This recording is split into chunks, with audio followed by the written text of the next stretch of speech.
Welcome back. And Dr. Rodriguez, you're still with us? Yes. Okay, great. So you were talking about South Carolina. Right. South Carolina, as of 1708, South Carolina had a black majority. And incidentally, the state of South Carolina would have a black majority up until the time of the Civil War, which may well be one of the things that made South Carolina one of the first states to secede from the Union. But individuals at Stono believed, largely on the basis of the numbers that they saw in the area, that there was a likelihood of success for their attempt at insurrection. The other thing that's interesting about Stono is we have to keep in mind the geopolitics of colonial America. The southern colonies were not all that far away from Spanish Florida.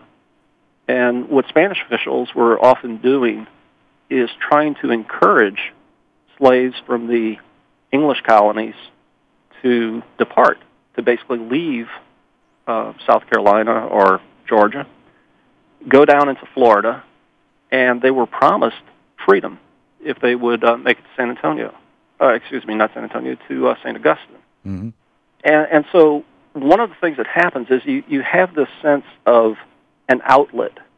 You have an opportunity where if people do rise up and resist, there's something that they can escape to. There's a place where they can go and find refuge. So that operated as a psychological relief valve, a pressure relief. Exactly, a safety valve of sorts. Safety valve, yeah. And one of the things as well is in those cases where individuals had an opportunity to maybe escape to the swamps, say to the Great Dismal Swamp, or to go into the mountains for that matter. You have cases basically of what's known as marronage, where people lived in maroon communities.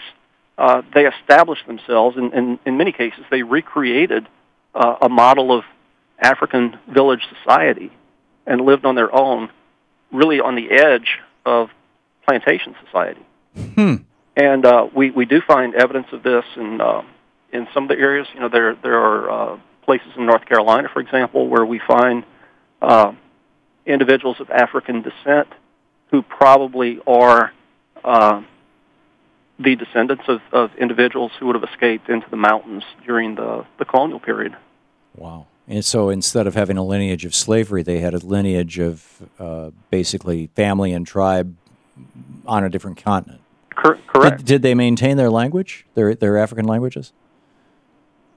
Not so much so in those particular areas. I guess the closest you might come to a maintenance of that would be among the Sea Islands off the coast of the Carolinas and Georgia, in which the Gullah population lived. And in particular, we're talking about an area there where individuals were brought in specifically because of their expertise in rice cultivation. But because you had large numbers of individuals from a common tribal origin, and because we are talking about an insular community, island settlement, individuals were able to maintain a lot more of their indigenous beliefs, values, religious systems, and such. Right. Can you stick around for a minute? Sure. We got one more of those quick breaks here, and we'll be right back, and then we can just take it down to the bottom of the hour to 27 minutes past the hour. We're talking to Dr. Junius P. Rodriguez. He's a professor of history at Eureka College in Eureka, Illinois. Eureka.edu is the website. We'll be right back. It's 20 minutes past the hour.